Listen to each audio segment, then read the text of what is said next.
Hello, and welcome to the Diary of a Pan African Preacher. Health is wealth, says the African proverb.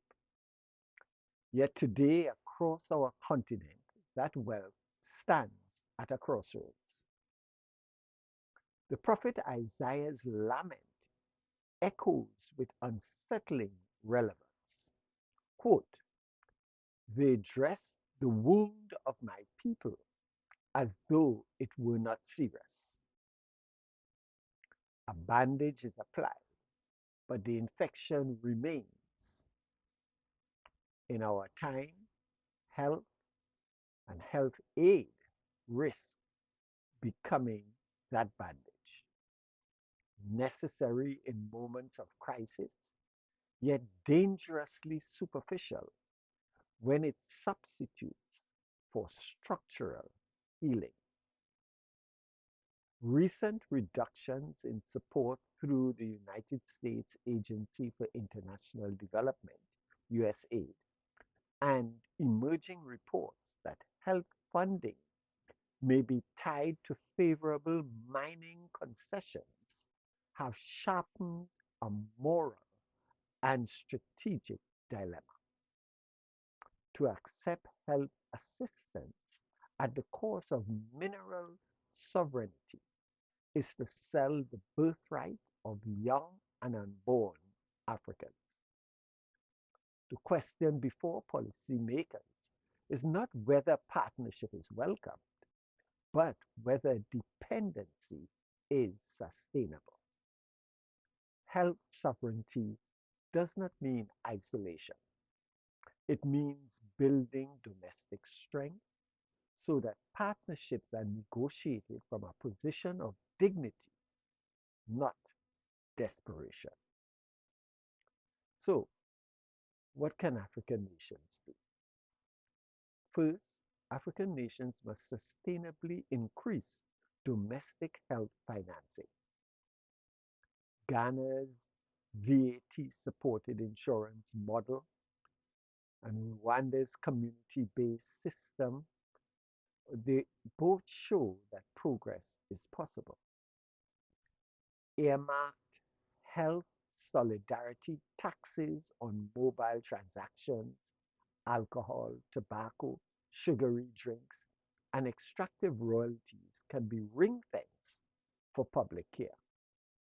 More importantly, plugging revenue leakages, especially illicit financial flows, and transfer pricing in mining could yield more than conditional aid ever provides.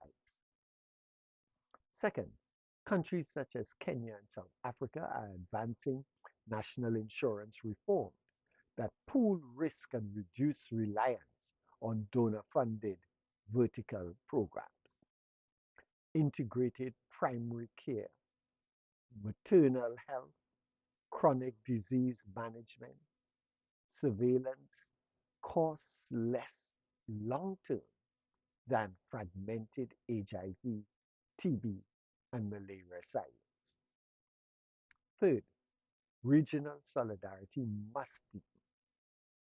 The Africa Centers for Disease Control and Prevention, under the frameworks of the Africa Union, are promoting pooled procurement and local pharmaceutical manufacturing. Countries like Senegal, Egypt, and South Africa are expanding vaccine and biopharmaceutical capacity. Manufacturing medicines at home strengthens bargaining power abroad.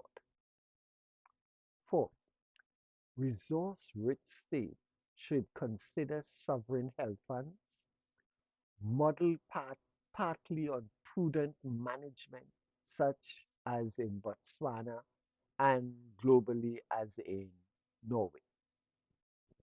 Dedicating a fixed share of mineral revenues to protected health investments can stabilize budgets against foreign funding shocks. Africa-led financing institutions such as the African Development Bank, the Afri-Exim Bank, can issue health bonds scale insurance schemes, and reduce dependency on Western conditionality. This transformation will not occur overnight. Replacing 40 to 60% of donor dependence may take a decade or more, but sovereignty is a journey, not a slogan. It requires governance, reform, transparency, digital efficiency, and courageous political will. The global system is shifting from predictable multilateral aid towards bilateral strategic arrangement. Africa must respond not only with indignation, but also with institutional building, partnership with leverage, not aid with dependency. Health aid may dress the wound, health sovereignty heals it. Ashe.